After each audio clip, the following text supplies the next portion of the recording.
Brush updates calling kubuzaako mukwano gwange yonna gy'osinzidde kansubire nti oli bulungi. Ono agambye kulikayo mu mbaga, saabadde mu mbaga. Sinnagendako mu mbaga, nze simala gawumpuguma n'enyinyala n'embaga ze sigendako. N'ekyokola tebampita, sigenda batampise. Sizunga. Nze no buli wiiki nfuna kaadi ezisukka mu 3. Naye eyo tebampita. Ekyokubiri saagenze naye ate kingana kugamba nti omukolo gw'omukazi gwanyumye. Omukolo gwe gwabadde wonderful. Omukolo gwe gwanyumye nnyo. Ye kennyini yanyumye nnyo. Yakyuzinga abantu abalungi. Ba service providers bonna babadde balungi. Engoye zayambadde zonna yamwambazza amumanyi. Makeup yabadde point. Byonna byabadde wonderful. Kintu kyabadde kimu oba bibiri. Taata we kumiminiza ku mulyango. Nerebe tebibula ku mukolo. Taata we kumukwatira ku gate. N'okuba nga taata we asimba emmere. Naye bambi ebintu byabadde birungi. Mukazi yayambadde n'anyuma. Mukazi yayambadde engoye ng'ate za bbeeyi. Atayimanyi yavevenga. Abatimbi babadde balungi nnyo bamukoledde ebintu ebiyitirivu obulungi. Nga bya bbeeyi. Omufumbi yalonda asembayo basookera ddala. Chief Godwin kasita abeera ku mukolo gwo. Newe ogula enkoko 2 zisobola okufuuka enkoko 8. Ba Ashas babadde balungi nnyo, ba Jimmy's Asha babadde wonderful. Omwogezi yabadde mukuluziwa, I think. Mukuluziwa yabadde mu kimanyi nti y'omu ku ba top. Sekito wataba ku mukolo gwo ziwa yabaako. Nono omusajja nzolo omusajja azina nakola akabuto bwatyo yo mukulu anyumira okufa office minor linnya. Oba omusajja yani bannange bwabeera ku mukolo oba yakola ne ziwa. I think oba yakola ne ziwa. Omusajja azina alina obuzina bwazina nasika nakola akabuto ati ono omusajja si minor linnya. Naye omusajja anyumira buli mukolo gwabeerako. Atabeera ku mikolo gya bbeeyi. Omukolo gwa Dakalo Nantongo nagwo sigenda tebampita. Naye ndabyeko ebintu ebisooka birungi nnyo. Neera nkimanyi nti misa ky'okuswala waakiri afa ekyo mukimanyi Saala Nakayi. Naye bagende buli muntu anoonya ddembe mu nsi. Buli muntu wafunina emirembe wabeera nze kinnuma kiri kimu nze ndi tiimu Amiri. Ze seekweka. Si pretending nga ze soogerera mmere. Esede zigula mmere. Nze nenjagala kati okutumya emmere luddawa. Ngitumya ne. Nze point yange eri emu. Nali tiimu Amiri saasanyuka. Best friend Woli. Singa aba yali musajja mulala maybe. Naye ekyo tukiveeko. Ba moving on. Yagenda ate tunabeera ku ekyo kimu. Ate kyo tekigana kubanga omukolo gwanyumye. Era na Amiri Chief Amiri saagala oddemu okola ebyo biposti byokola ebyo. Asista teyejjusa. Tokola posti wano za simpase za kibaleke. Move on bali bagenda nawe genda nebigenda. Muntu go batakuza naye go batakutonda naye tusinka na bukulu. Kizibu nnyo wano sanga era bolabanga mukaddewo nga amaze ne kitaawe emyaka 5-4. Aba celebrating amwebaze bye bayitamu. Mumanyi abantu abo bye bayitamu mwe. Mama nyabo. Mulaba Nakayi abo kufumba wabamisaaki. Mulaba abo bayirini n'amatovu. Bye bayitamu. Olaba ng'omukazi atanoba awatanobye. Musango mwe ekitiibwa, mwe credit. I'm telling you. Ebintu by'amaka bizibu mulaba abantu kuseka mu public. Mulaba abantu mu makubo nga bali babiri. Wontu ina aba ministers nga amayumba n'emiryango ejingira bajawula n'ogufuluma. Basigaza kitiibwa ekyo kuswala beera ba ku mikolo. Naye okudda n'emmere efumbirwa eri tesala. So, ebintu by'amaka si byangu. Tobinenyezanga muntu atuukidde naye asobola okubula. Naye nze kyange kiri kimu kya best friend Woli ate nga yamwereetera okwagala omukozi cameraman. Naye ekyo kyaggwa. Ate ogenda kutuga muntu oba gwawuliramu emirembe mu. Omuntu buli omu waali yamanyi gye bukeerera yamanyi omwezi n'enjuba gwaka. Nze sifiira ku muntu. Saagala kwogera ku muntu mubeerako. Ate era saagala kwogera kabampaani. Ekyokubanga omusajja saasiima tekigana mukolo kunyuma omukolo gwanyumye. Omukolo gwanyumye nange. Omukolo gw'omukazi gwanyumye. Omukolo gw'omukazi gwabadde kati bino ffe tuli tetubifunye kati guno ogulaba ne guno nagugula mu Dubai Mall guno nagugula wa guno nagugula eri nga kasino guno obukomo nabugula mu Emirates mu Nyonyi bajje no mbagaga ne batuguze ebintu nagula mu necklace nesimanjeri mu Emirates nje tutula bajjayo mu business class no mu VIP kali mugenda kuyombera ekyo munyiige ebino ebintu se bya kunyiiga biberanga bya ddala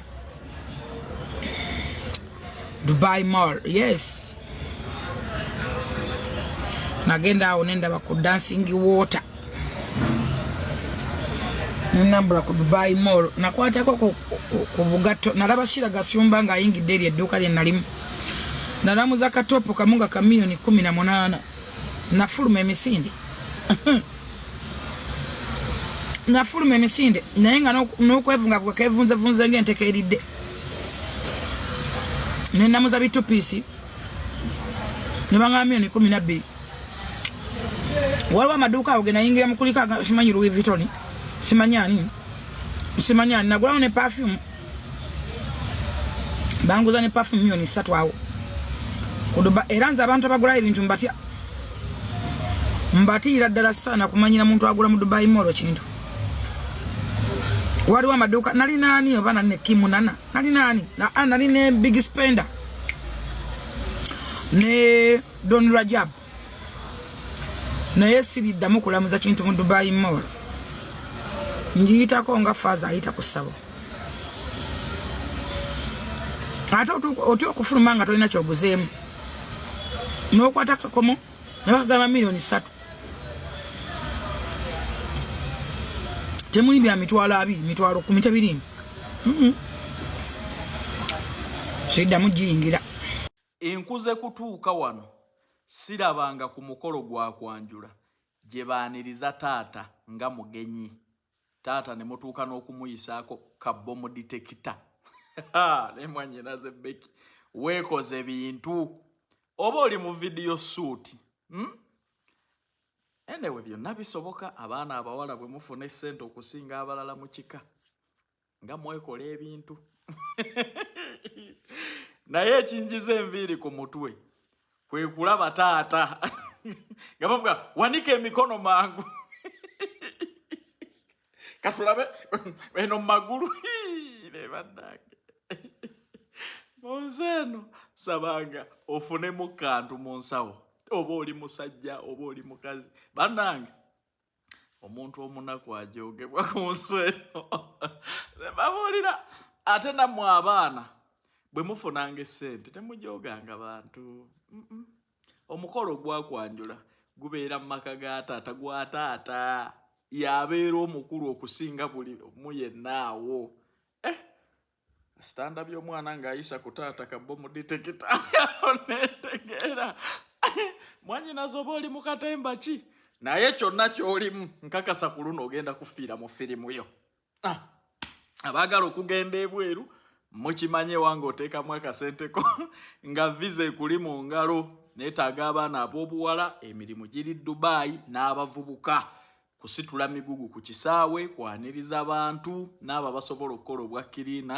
mu mawanga nga Saudi Arabia, Qatar ne Dubai tulongoosa mizikiti masomero ga gavumenti n'amalwaliro salale atandikira ku milioni 1.3 bw'ofuna omukisa n'oliidinga banno ye milioni 2 buli mwezi bweddu nkonaako ku noti 767 oba noti 746 ogenda kuba omufuna butereevu emirimu gino gyonna bakusuza bakuliisa ate era nga bakujjanja omukazi onatunda obugoye bw'abaana lwaki yesi bakkadumpuni kakalenzi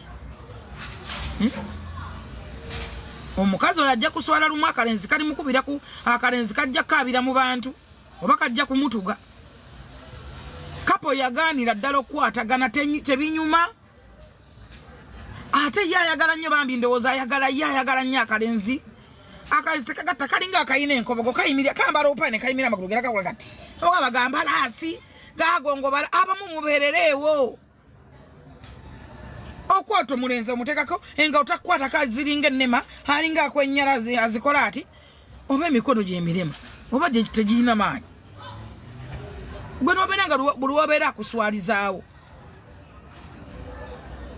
ku tikitoko yawoza mwasama ne basaamirira.